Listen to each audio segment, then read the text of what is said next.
I want you to picture a scenario.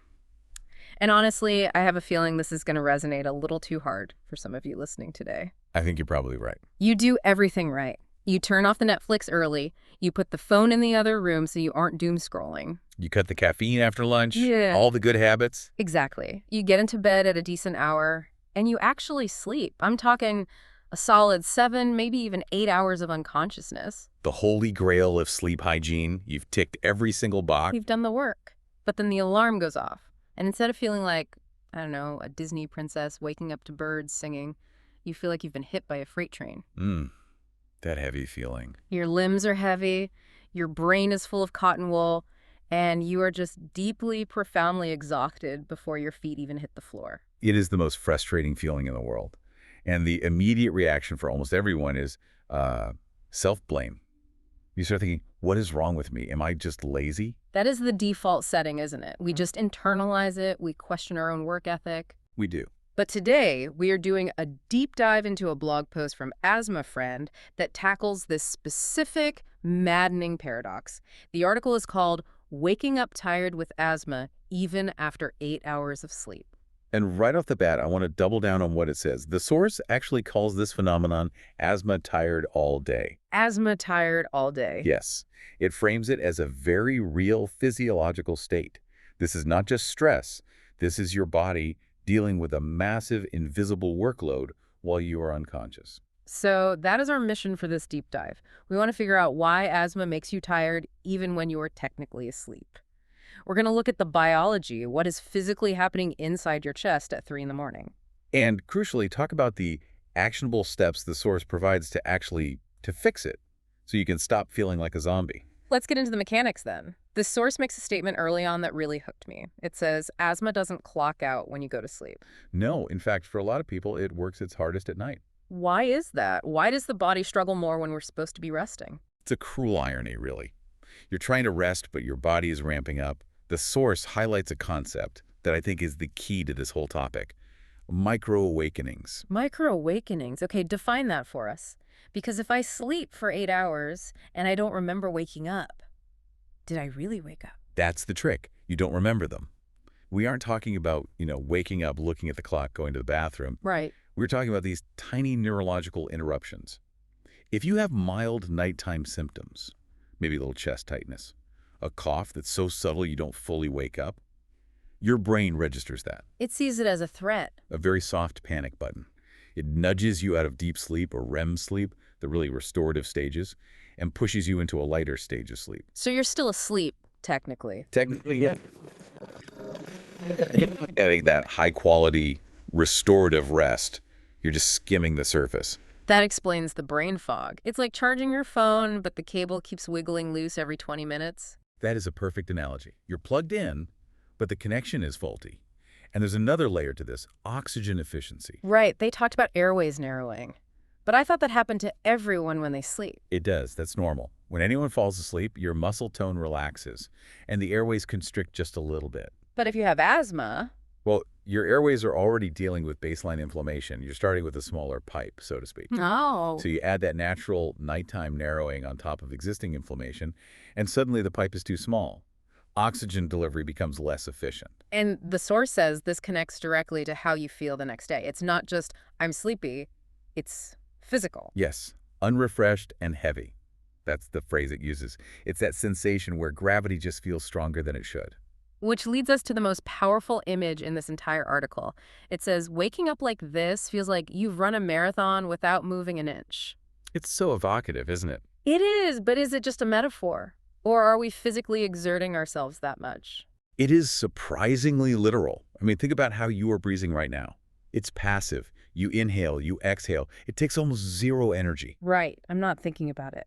But for an asthmatic, at night, with inflamed airways, breathing becomes active. You have to use your chest muscles, your rib muscles, even your neck muscles, just to pull air in and push it out. So you're basically doing resistance training with your respiratory muscles all night long. Precisely. While you are dreaming, your chest is doing reps. You are burning energy just to breathe. So when you wake up feeling like you ran a marathon, it's because your respiratory system basically did. That really reframes the whole laziness narrative. It shifts the perspective entirely. You aren't lazy, you're depleted. But it's not just the muscles. The source also dives into the nervous system. It talks about anxiety around nighttime breathing. And this is a critical point. It doesn't mean you are lying in bed consciously worrying. It's deeper than that. It's It's subconscious. like a background process running on a computer. Exactly. If you have a history of asthma attacks, especially at night, your nervous system learns to be hypervigilant.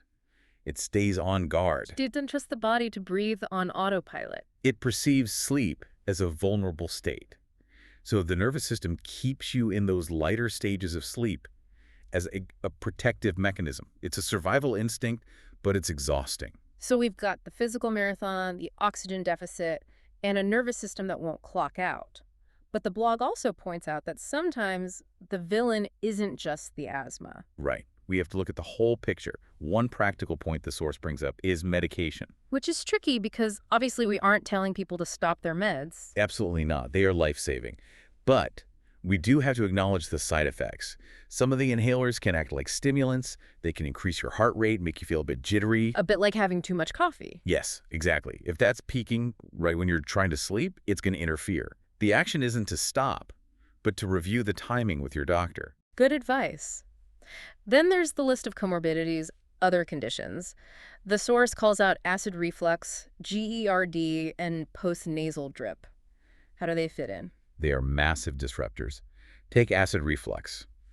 When you lie flat, stomach acid can creep up. And if it gets high enough? It can get into the airways. Even tiny amounts cause inflammation. You might not even feel heartburn, but your lungs react. And postnasal drip.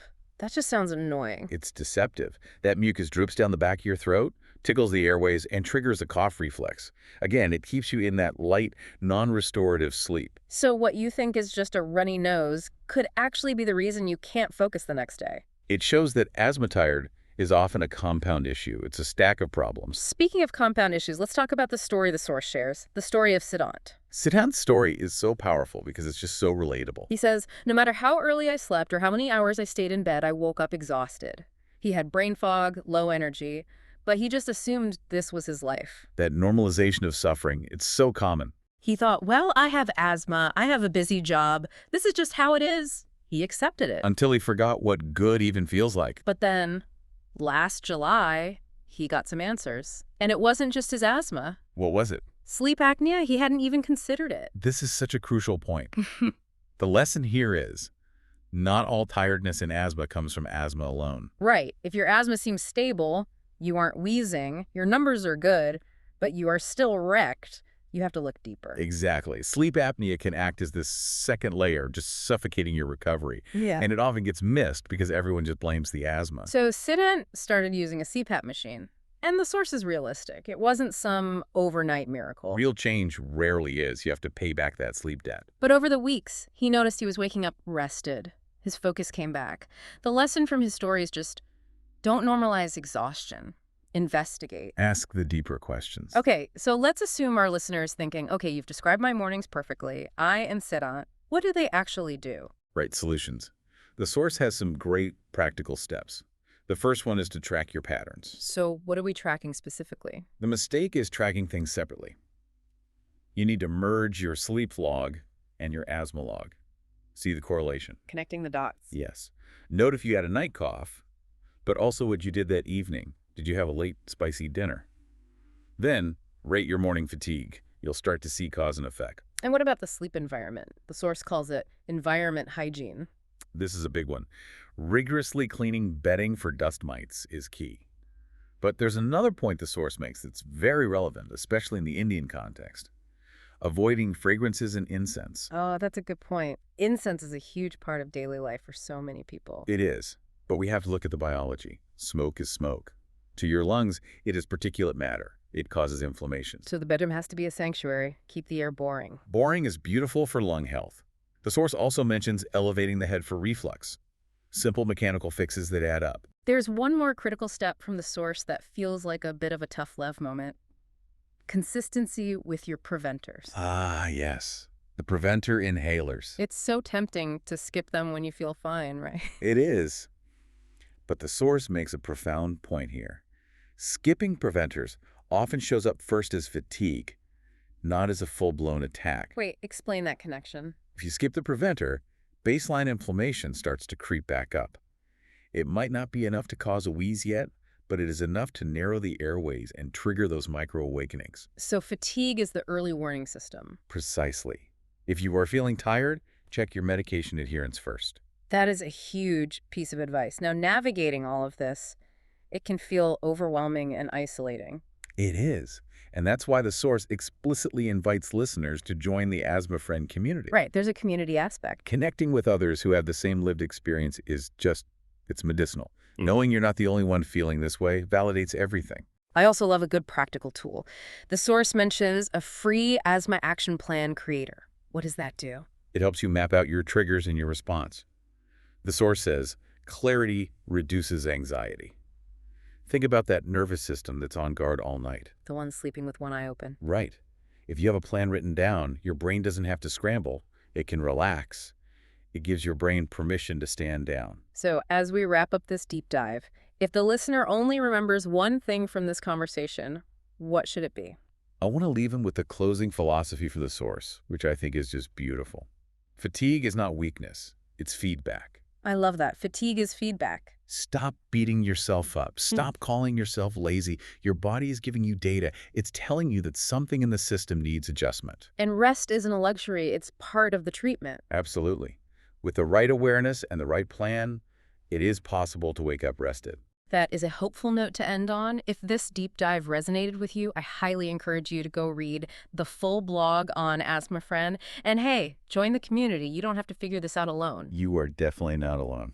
Thanks for listening. And here's to waking up fully charged. We'll catch you on the next deep dive.